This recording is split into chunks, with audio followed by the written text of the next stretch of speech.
ETFinalScore.com is brought to you by Ultra Federal Credit Union, Pelche Chevrolet, Dairy Queen, and Christus Trinity Mother Francis Health System. Welcome back, everyone. Well, with high school football getting underway this Friday, it's time to talk about all the action that's about to happen. And joining me now, two guests from ET Final Score, Chris Parry, Travis Yoesting. Guys, thanks for joining me. And starting this Friday, Robert E. Lee, John Tyler. We'll start with Robert E. Lee. What is something we need to expect this Friday, this season? What are we looking at with this team?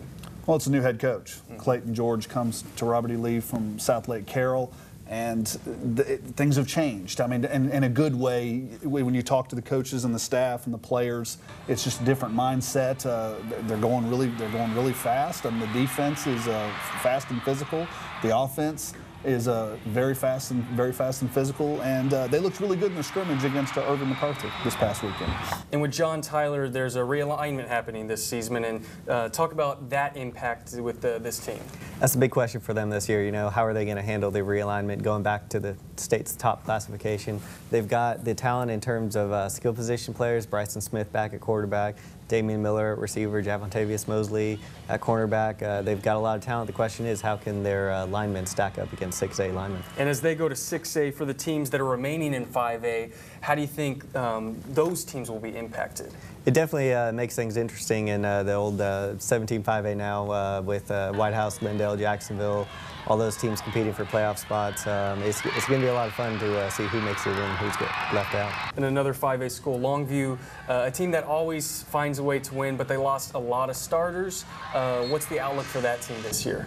Yeah, they did lose a lot of starters, but you know, with Coach King, the way they are, they always find a way. Even with going up another classification, you can never count them out.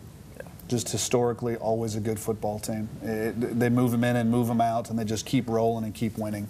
And again, they're picked to definitely challenge for the district title in 11-6A. And Chapel Hill, another team that always finds a way to compete. What's it looking like for them this season? I think it's kind of similar, would say, to Longview, in the fact that they're just a team that's always there. Last year, they had a bit of an up and down season, but yet they still found a way to make the playoffs. This year, they've been real happy with their quarterback situation. They've got a couple of guys they're looking at. Offensively, they look pretty solid, and defensively, they're always really good. With week one, a lot of good games right away for both you guys. What are some matchups, some rivalries? What are you looking for in the first week? I'm looking forward to the Tyler Football Classic, watching those private schools get going. You know, All Saints has a new coach. They're going to be looking for a turnaround season. And Grace and Gorman both had strong years last year. I think they're going to continue that this year. And don't forget about the Trinity Mother Francis Football Classic, or excuse me, the Christus Trinity Mother Francis Football Classic, which is going to have 3 just dynamite games it's going to be going on at Rose Stadium. Of course, the first thing is Gilmer against Liberty Ilo. Travis will tell you, that was a really good ball game last year, and those teams are going to get after each other. Robert E. Lee is going to host Marshall on Friday night. It's a chance to see Cam Holler, who's a terrific player from Marshall, who's already signed a baseball scholarship at Texas A&M, but he's a dynamic athlete and a terrific football player. And then John Tyler finishes it off against Plano West on a Saturday afternoon. And then TJC plays Saturday night. So it's going to be pretty nice. It's going to be fantastic for fans who want to watch a lot of football this week. And for the entire season, we want to kind of open it up for an expectation, a surprise. What's something you're looking to see this season that might surprise some people? I think White House could have a turnaround year. You know, they're going to definitely be fighting for a playoff spot.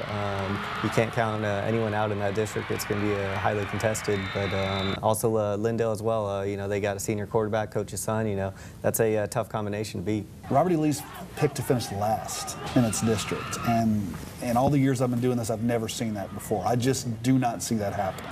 I think that they're going to be right there in the mix for a playoff spot when it's all said and done. And then, to me, I think they're going to be a surprise. New coaching staff, basically, they've got a huge chip on their shoulder after those rankings came out. Now they got a chance to try to go out there and prove it. And also, don't forget about the Mineola Yellow Jackets. They went to the state semifinals last year, state ranked. They've got just a dynamic quarterback and running back in Jeremiah Crawford, at quarterback and Chance Perkins at running back.